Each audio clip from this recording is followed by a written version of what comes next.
탄핵된 헌재 사라진다. 탄핵이 만약에 인용되면 헌재가 사라진다는 주장이 나왔어요. 어제 국민변호인단 출범식이 있었는데 여기에 전한길 강사도 있었고요. 그리고 석동현 변호사도 자리가 있었어요. 각각 뭐라고 얘기를 했는지 들어보겠습니다. 국민변호인단 출범식 시작하겠습니다.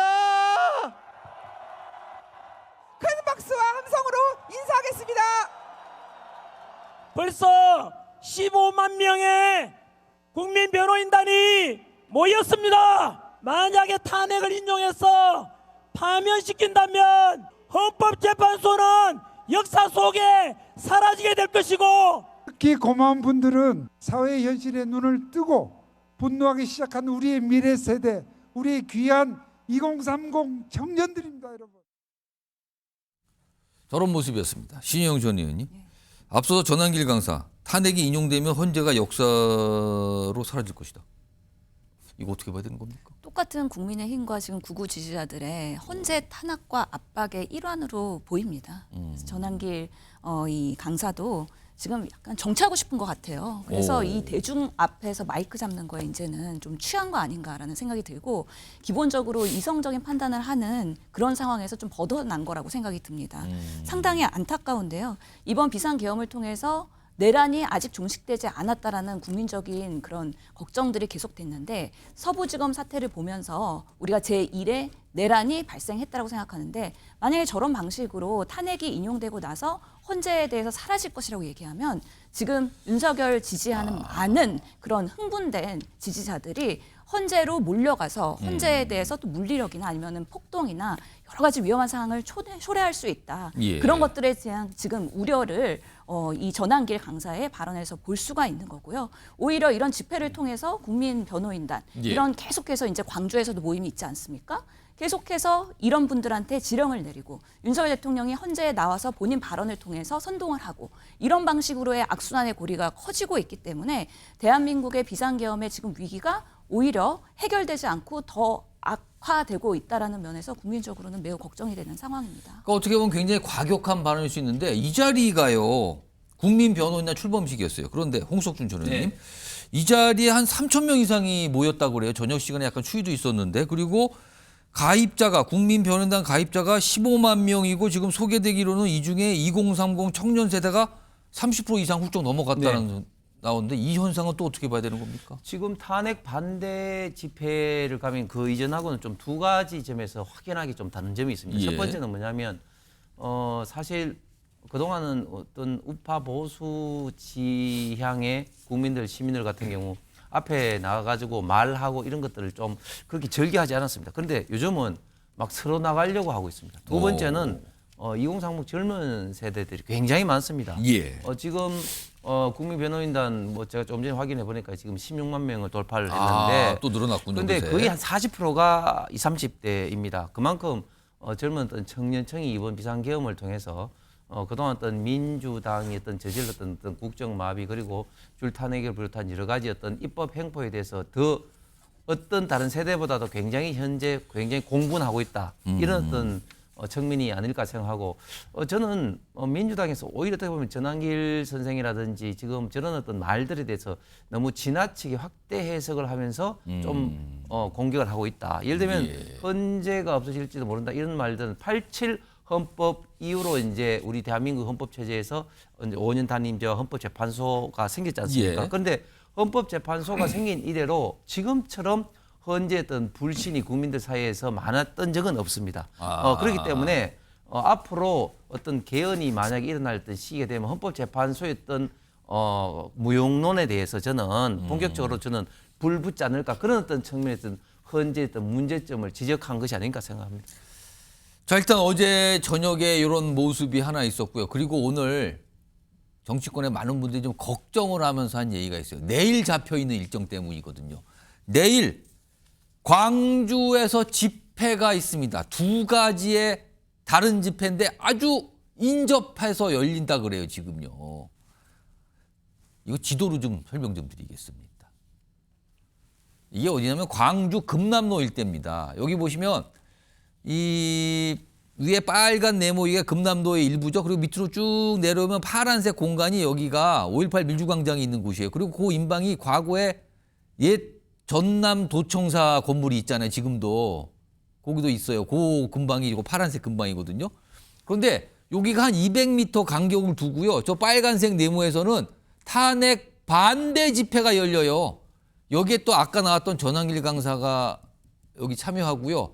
그리고 부산 집회, 대구 집회 최근에 규모가 좀 컸죠. 그 집회를 주최했던 측에서 요 집회도 또 여는 거예요. 일단 10,000명 정도 모인다고 신고가 됐다 그래요.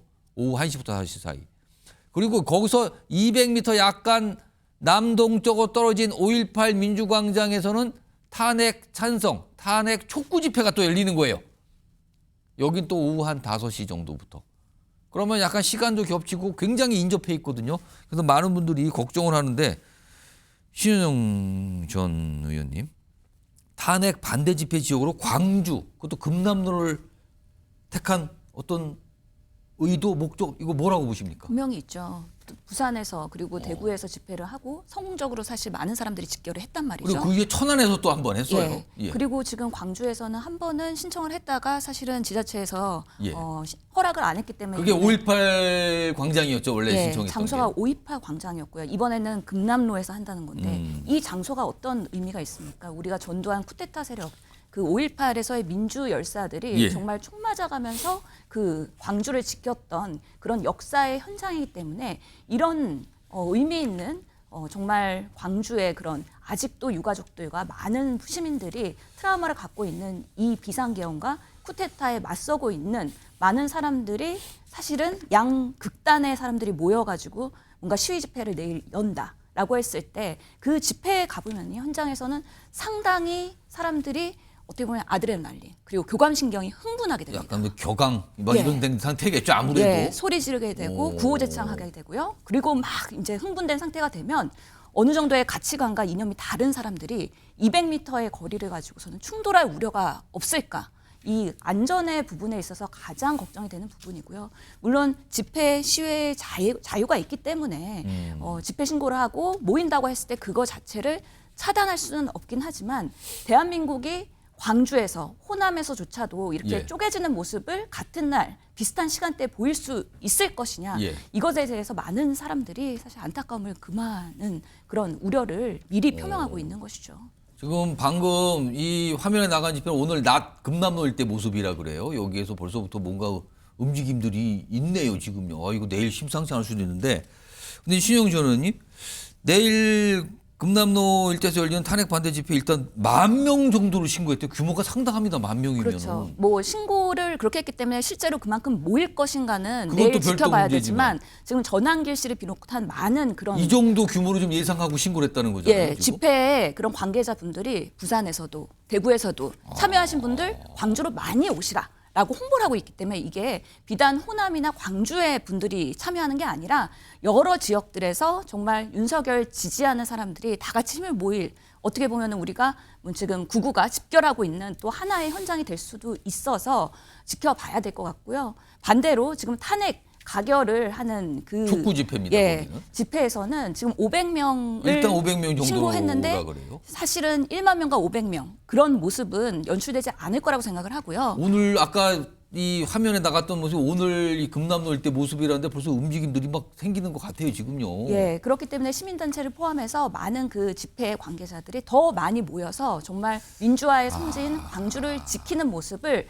재현하기 위한 그런 목소리를 크게 낼 것으로 보입니다. 홍석준 전 의원님, 내일 광주 금남로 일대 5.18 광장 일대 자칫 이게 뭔가 세대결처럼 또 갈 수도 있지 않을까 하는 생각도 드는데 이러다가 진짜 충돌 이거 걱정되는데요, 지금요. 예, 그런 우려가 굉장히 좀 큽니다. 지금 민주당에서도 세대결에서 지금 광주에서 밀리면 안 된다 하기 때문에 지금 당 차원에서 이제 참여 지금 독려를 지금 하고 있다고 그래요? 이야기합니다. 왜냐하면 지난 토요일 날 동대구에서 경찰 추산으로 뭐 52,000명, 예. 실제적으로는 한 뭐 15만에서 20만이 하는데, 근데 그 경복궁 앞에 민주당에 주최한 행사에 경찰 추산으로 한 5,000명 참여를 했지 않습니까? 그렇기 때문에 한 10배 정도의 차이가 나는데, 근데 광주에서조차 그렇게 그 참여하는 분들의 어떤 숫자가 차이가 나게 되면 예. 어떤 민주당 전체로뿐만 아니라 탄핵 찬반에 대한 어떤 국민적인 어떤 여론이 이렇게 차이가 나는가 하는 어떤 그런 어떤 이미지를 줄 수 있기 때문에 야당 입장에 또 의식을 한다는 그렇습니다. 거죠. 굉장히 그거를. 지금 참여자에서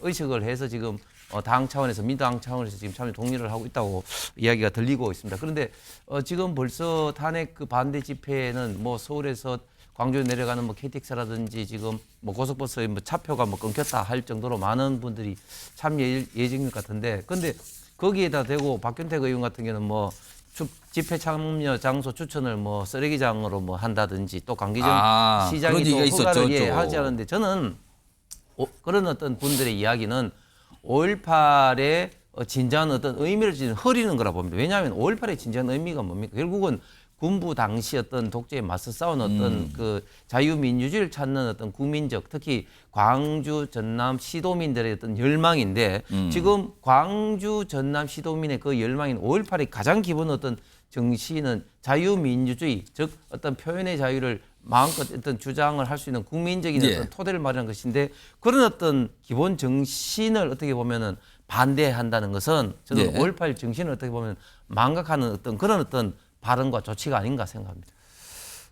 내일 불상사가 없어야 될 텐데요. 뭐 집회 자유는 있기 때문에 집회 다 열 수 있으나, 그러나 그것도 평화적으로 진행이 되고 평화적으로 끝나는 게 맞겠죠, 지금요. 많은 분들이 좀 걱정하면서 지켜보고 계십니다.